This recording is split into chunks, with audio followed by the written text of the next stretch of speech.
Par une belle après-midi d'été, trois amies inséparables, Emma, Léa et Zoé, avaient décidé de passer la journée chez la grand-mère d'Emma. La vieille maison de campagne était pleine de coins et recoins fascinants, mais ce qui captivait le plus les filles, c'était le grenier. « Allons explorer le grenier », s'écria Emma, les yeux pétillants de malice. « Oui, il paraît qu'il y a des trésors cachés là-haut », ajouta Léa, en sautillant d'excitation.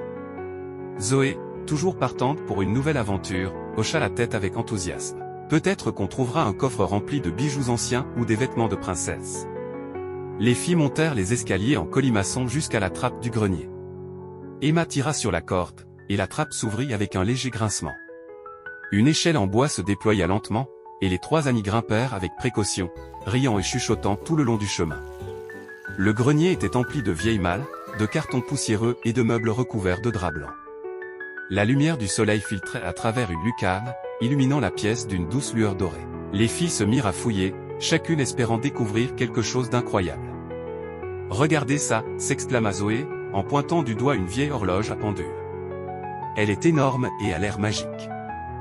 Léa, qui avait toujours une imagination débordante, suggéra « Peut-être qu'elle peut nous transporter dans le temps. » Emma rit. Ou peut-être qu'elle cache un passage secret. Soudain, alors qu'elle déplaçait une pile de livres, un petit miroir en argent attira leur attention. Emma le prit délicatement et le tendit à ses amis. Le cadre du miroir était orné de motifs de feuilles et de fleurs, et sa surface semblait scintiller d'une lueur étrange.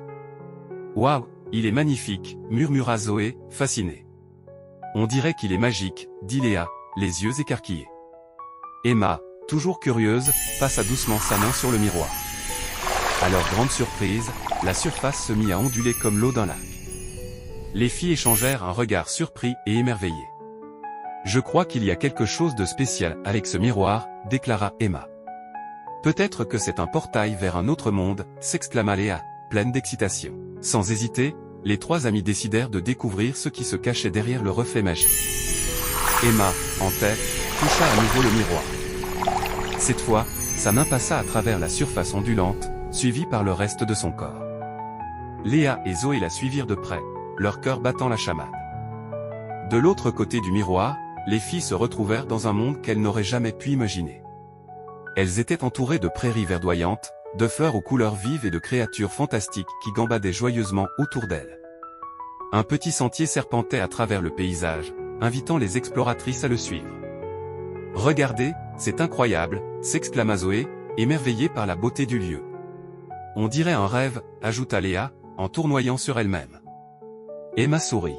« Allons voir où mène ce chemin. » Elles se mirent en route, riant et s'émerveillant à chaque pas. Le sentier les conduisit à une clairière où se dressait un arbre gigantesque dont les branches semblaient toucher le ciel. Au pied de l'arbre, une vieille chouette sage les observait avec un regard bienveillant. « Bonjour, jeunes aventurières », outa la chouette d'une voix douce. « Je suis Olivine, gardienne de ce monde. Que puis-je pour vous ?» Les filles échangèrent un regard émerveillé. « Nous avons trouvé un miroir magique, et il nous a amenés ici, » expliqua Emma. « Ce miroir est un portail vers le monde des merveilles, » répondit Olivine. « Il apparaît seulement à ceux qui ont un cœur pur et un esprit curieux. »« Waouh, c'est incroyable !» murmura Léa, impressionnée.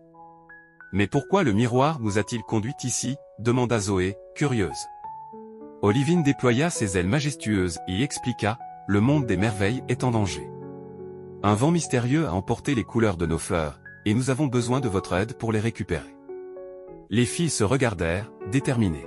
« Nous allons vous aider. »« Mais comment ?» demanda Emma. « La source des couleurs se trouve au sommet de la montagne arc-en-ciel, » expliqua la chouette. « Vous devrez y aller et ramener les couleurs perdues. » Les trois amis acquiescèrent avec courage. « Nous sommes prêtes à relever le défi. » Olivine leur offrit une carte magique et un sac rempli de provisions. « Soyez prudentes et suivez votre cœur », leur conseilla-t-elle. Chers spectateurs, écrits dans les commentaires de quel pays vous regarde.